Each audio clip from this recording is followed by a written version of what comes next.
안녕하십니까. 부부 펀드하기 명준입니다.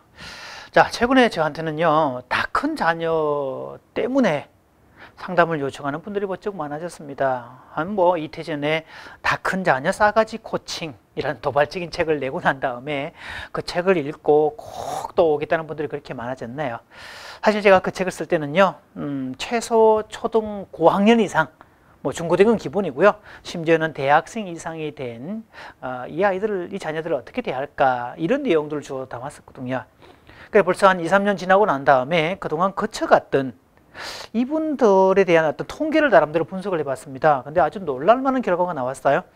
자, 그분들 중에 이 직업군을 보면요, 교사, 교수, 간호사, 의사, 또는 공무원, 이런 분들이었고요. 대부분 다 대학 이상이었습니다.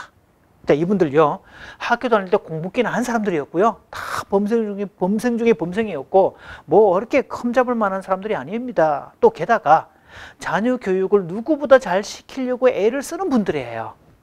자, 그런데 왜 이런 분들이 자식이 더 엉망이 될까? 흔히 우리가 상담에서 말하는 관점으로 볼 때 문제 부모 아래 문제 애들이 나와야 맞는데, 문제 부모가 전혀 아닌 이분들한테 이렇게 개념 없는 애들이 나올까? 자, 이런 부분에 대해서 계속 공부를 하면서 도대체 그러면 이분들 잘하고 싶은데 방법을 제대로 몰라서 역반응을 얻고 있다면 정말 이분들 도와줘야 되지 않을까요? 또 실제로 이분들에게 어떤 지침을 정확하게 주면 아주 그 관계가 급속도로 빠르게 해결되는 분들을 의외로 많이 보게 됩니다. 자, 그 중에 한 가지가 의식을 통해서, 즉 리추얼을 통해서 문제를 바로잡는 방식입니다. 그래서 오늘 제목은요, 씩씩대는 아이 식으로 잡아라. 분노로 꽉 차서 늘 씩씩대는 아이를 식으로 잡아라, 이런 말씀 드립니다. 자, 식이라는 말, 의식 또는 리추얼, 이런 거에 대한 것들은요, 사실 프로이트의 제자였던 카를 융의 이야기입니다. 즉, 융이라는 사람은 리추얼을 가진 사람이 행복하다, 또 리추얼을 양성화해서 많이 가질수록 좋다, 이런 이야기를 하죠. 자, 그러니까 개인은 개인 무엇식, 또 집단은 집단 무엇식을 갖게 되는데, 이것들을 그림자 속에, 그러니까 네거티브로 만드는 것들을 양성화시켜서 만드는 것들을 의례 또는 의식이라고 했습니다. 그래서 의식을 많이 가질수록 그림자로 갈 수 있는 병리적인 것들을 건강한 쪽으로 만들 수 있다는 뜻이 되겠죠. 그래서 융에 따르면 건강한 사회는 의례가 많은, 의례가 생활이 된 그런 사회다라고 얘기하고 있고, 건강하지 못한 사회일수록 전쟁이나 폭력이나 질병이나 정신적인 어떤 그런 병리적인 문제나 사건 사고가 연속하게 된다라고 볼 수 있죠. 사실 최근에 대한민국은 정말 눈만 뜨면 사건 사고 아닙니까? 그래서 이 융의 이론을 빌려보면 어떤 면에서 리추얼이 턱없이 부족해서 생긴 현상이기도 하다라고 보시면 돼요. 자, 너무 고상한 용어 같은데요, 이 남성분들은 이 리추얼이 얼마나 중요한가를 군대 경험을 통해서 아시게 될 겁니다. 사실 리추얼을 계속 이제 실시하게 되면 그 속에 소속된 사람들은 자신의 정체성을 확인한다는 가장 큰 장점이 있습니다. 그래서 행복한 사람은 반드시 자신이 누구인지를 안다는 거죠. 자, 민간이었던 사람이 이제 군에 입대를 합니다. 그러면 6주간, 요즘은 좀 줄었던데요, 그런 과정을 통해서 기본 군사훈련을 받게 되지요. 그러면 나중에 그 기본 훈련을 마치고 나면 그 마지막에 하는 그거를 수료식이란 말을 씁니다. 즉, 민간이었던 이 사람이 군인이 되는 과정에서 이제 그 모든 과정을 다 마쳤기 때문에 이제부터는 정식으로 군인입니다 라고 말하는 의식이 되는 거죠. 자, 그때요, 그 뭉클한 경험은 정말 훈련한다고 야전상이 그냥 반질반질하게 때가 끼었던 그런 것들인데, 이제 드디어 세탁도 하고 다림질도 하고 그러면서 바느질로 그 듬성듬성 달았던 그 이등병 계급장, 정말 온 야전상이가 그냥 다 그렇게 보이는 그 자랑스러움, 남들은 겨우 하나냐 이렇게 얘기할지 몰라도 그 당사자는 정말 그 차오르는 뿌듯함이 있었죠. 게다가 막상 연병장이 딱 들었으면요, 정말 주변에 서 있는 그분들, 그 중에 또 일가 친지들 다 와 있을 건데, 부모님도 와 있을 건데, 막 경례를 할 때는요, 그 목소리가 얼마나 우렁차게 나오는지, 그리고 군악대가 음악을 쫙 올려줄 때 줄을 쫙쫙 맞추어서 행진을 할 때, 내가 그 속에 소속되어서 같이 행진을 하고 있을 때도 스스로가 얼마나 뿌듯하고 이제 확실하게 군인이 됐구나, 그런 느낌을 갖게 돼 있죠. 사실 현대사회가 이게 턱없이 부족한 겁니다.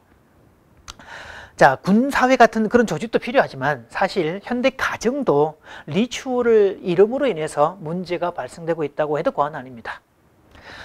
먼 지방에서 고2짜리 아들을 둔 어떤 부부가 상담을 왔습니다. 처음에는 그러니까 아내분이 상담을 왔습니다. 남편과 아내 둘 다 공무원이에요. 자, 아내가 월차를 내서 이제 상담을 오겠다 그러는데 상담 약속을 한 지 2시간 만에 전화가 또 왔습니다. 자기 남편도 같이 가겠다고 그러는데 같이 가도 좋겠느냐? 제가 쌍수를 들고 환영한다 그랬지요. 자식의 문제가 있어서 아버지가 월차까지 내고 올 정도의 아버지라면 정말 괜찮은 아버지지요. 자, 그래서 두 분이 이제 참여를 쭉 했었습니다. 자, 그런 분들이라면요, 방향만 조금만 알려주어도 문제는 금방 해결됩니다. 자, 이분들에게 준 처방이 뭐냐? 가족만의 리추얼을 만들어라 라고 했습니다. 더군다나 이 가정은 왜 어릴 때부터 교회를 다녔던 신앙의 가정이었기 때문에 훨씬 더 효과적이었죠. 자, 매주 일요일 밤 저녁 8시에 1시간 동안 가족 모임을 한다고 선포를 해라. 이거는 아버지가 들어 일방적이어도 상관없다. 자, 그렇게 하고 난 다음에 이렇게 얘기를 했습니다. 자, 우리 가족이 총 4명인데 이제 고2짜리 아들하고 이제 중2짜리 또 아들, 두 아이들이 있는데요. 정당한 사유 없이 이 모임에 참석하지 않을 경우는 너희가 일주일 분량의 용돈을 받지 않는 걸로 알겠다. 그리고 가족 구성원으로서 어떤 권리도 받지 않겠다는 뜻으로 알고 엄마는 너에게 밥 해주고 빨래해주고 청소해주고 이런 작업도 일체 안 하겠다 라고 하시고 얘기를 통해서 우리는 모든 지침들을 여기서 통해서 갈 거다. 그리고 요구사항도 들어주지 않을 거다 라고 얘기를 했습니다. 자, 그랬더니 첫 반응은 참 재밌었습니다. 큰아들이 콧방구를 끼면서 참 웃기고 있네 라면서 그냥 온갖 쌍욕까지 퍼붓게 됐는데요. 자, 당연히 나올 반응이 나온 것들이니까 묵묵히, 그것도 어머니는 빠지고 아버지가 그걸 선포하라고 했으니까 묘한 것은요, 2주 만에 그렇게 쏙쏙이든 학교도 안 가고 지각은 밥 먹듯이 하고 엄마한테 쌍욕을 하고 대들고 이런 애가 2주 만에 모임에 참석을 하게 됐고요. 그 가족이 한 달 만에 모든 게 정상화돼 버린 겁니다. 놀란 것은 제가 아니라 그분들이었지요. 이미 여러 상담센터를 전전하고 도저히 이거 안 됩니다라고 했던 그 경우가 아버지가 개입하고 리추얼을 만들음을 통해서 금방 정돈이 돼 버린 겁니다. 사실 이거는요, 리추얼하는 작업을 통해서 단지 어떤 그 기준과 원칙을 세우는 것도 있고 용돈을 주고 안 주고 이런 문제만 있는 게 아니었습니다.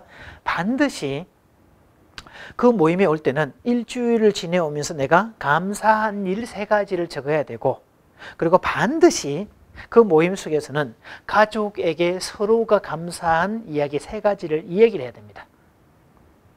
당연히 첫째 아이, 둘째 아이 반응이 이상할 건 당연한 이야기죠. 자, 그럴 때 부모가 먼저 몸을 모이면 되니까 이렇게 해서 어쨌든 시작이 된 거죠.